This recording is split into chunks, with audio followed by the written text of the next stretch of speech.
Hello Mark, I'm Iris and my student number is 51. I'm a sophomore at NCUE. Today I'm going to read a speech. The title is Magical Houses Made of Bamboo and the speaker is Elora Hardy.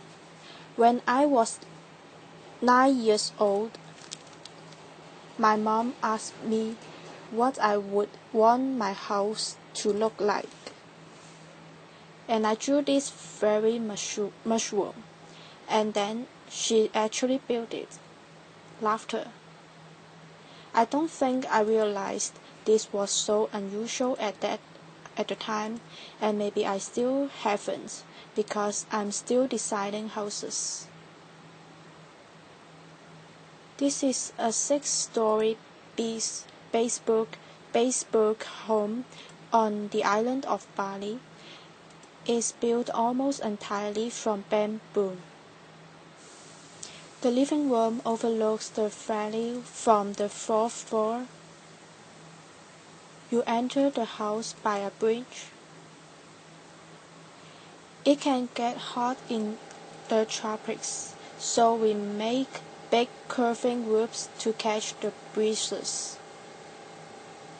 But some rooms have tall windows to keep the air conditioning in and the bugs out. This room we left open. We made an air-conditioned tented bed. And one client wanted a TV room in the corner of her living room. Boxing off an area with tall walls just didn't feel right. So instead, we made this giant woven pod. Now, we do have all the necessary luxuries like bathrooms. This one is a basket in the corner of the living room. And I've got to tell you, some people actually hesitate to use it.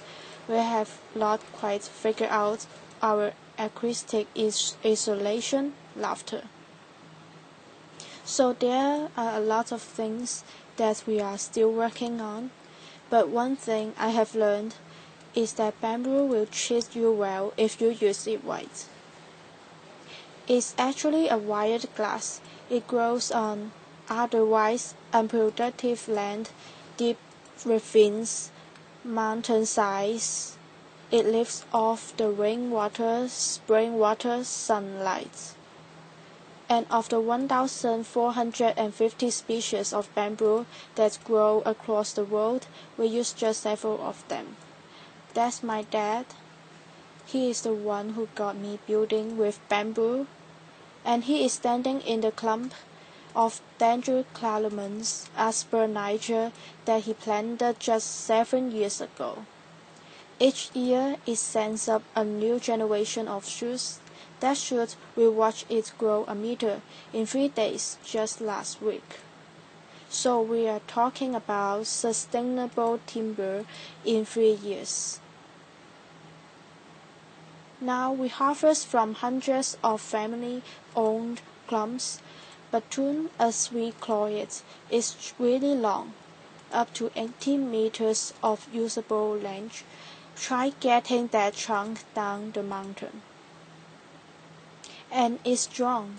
It has the tensile strength of steel, the compressive strength of concrete. Slam 4 times, straight down on the pole, and it can take it. Because it's hollow, it's lightweight, light enough to be lifted by just a few men, or apparently one woman. Laughter, applause.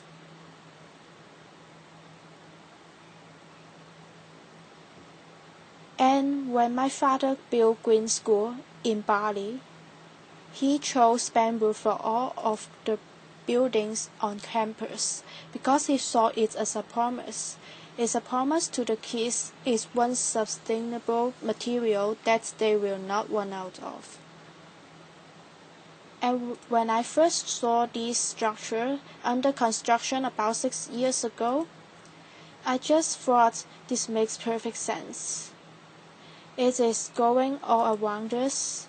It's strong, it's elegant, it's earthquake resistant. Why hasn't this happened sooner? And what can we do with it? So, along with some of the original builders of Green School, I founded Ibuku. Ibu means mother, and Ku means mine, so it represents my Mother Earth. And at Ibuku, we are a team of artisans, architects, and designers, and what we are doing together is creating a new way of building. Over the past 5 years together, we have built over 50 unique structures, most of them in Bali. 9 of them are at Green Village. You have just seen inside some of these homes, and we fill them with bespoke furniture. We surround them with veggie gardens. We would love to invite you all to come visit someday. And while you are there, you can also see Green School. We keep building classrooms there each year, as well as an updated fairy mushroom house. We are also working on a little house for export. This is a traditional Sambinese home that we replicated, right down to the details and textiles. A restaurant with an open-air kitchen. It looks a lot like a kitchen, right? And a bridge that spans 22 meters across a river. Now, what we're doing is not entirely new. From little huts to elaborate bridges like this one in Java, bamboo has been in use across the tropical regions of the world for literally tens of thousands of years. There are islands and even continents that were first reached by bamboo rafts. But until recently, it was almost impossible to reliably protect bamboo from insects. And so just about everything that was ever built out of bamboo is gone. Unprotected bamboo withers. Untreated bamboo gets eaten to dust. And so that's why most people, especially in Asia, think that couldn't be truer in love or rural in love to actually want to live in a bamboo house. And so we thought, what will it take to change their minds? To convince people that bamboo is worth building with, much less worth aspiring to. First, we need a safe treatment solutions. Borax is a natural salt. It turns bamboo into a viable building material. Treat it properly. Design it carefully, and a bamboo structure can last a lifetime. Second, build something extraordinary out of it. Inspire people. Fortunately, Balinese culture fosters craftsmanship. It values the artisan. So combine those with the adventurous outliers from new generations of locally trained architects and designers and engineers, and always remember that you are designing. For curving, tapering, hollow poles. No two poles alike, no straight lines, no 2x4s here. The tried and true, well-crafted formulas and vocabulary of architecture do not apply here.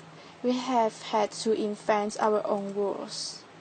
We ask the bamboo what it's good at, what it wants to become, and what it says is. Respect it, design for its strengths, protect it from water, and to make the most of its curves. So we designed in Real 3D, making scale structural models out of the same material that we will use to build the house. And bamboo model making is an art, as well as some hardcore engineering.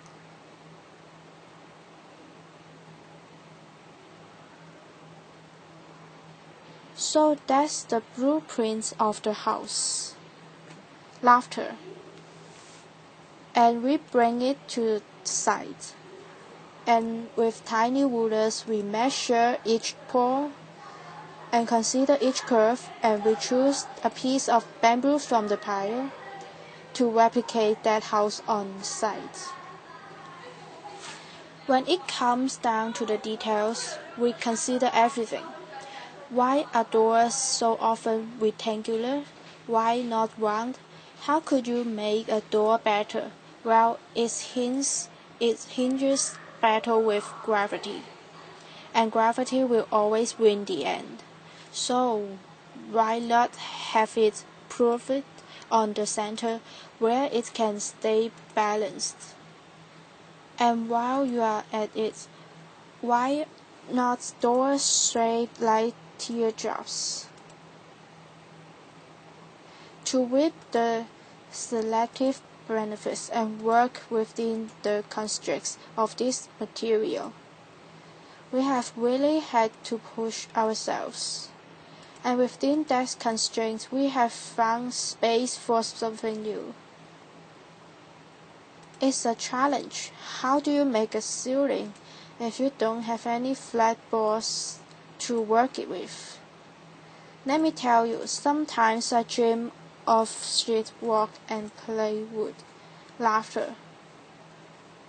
But if what you have got is skilled craftsmen and easy-busy little spirits, with that ceiling together, stretch a canvas over it, lacquer it.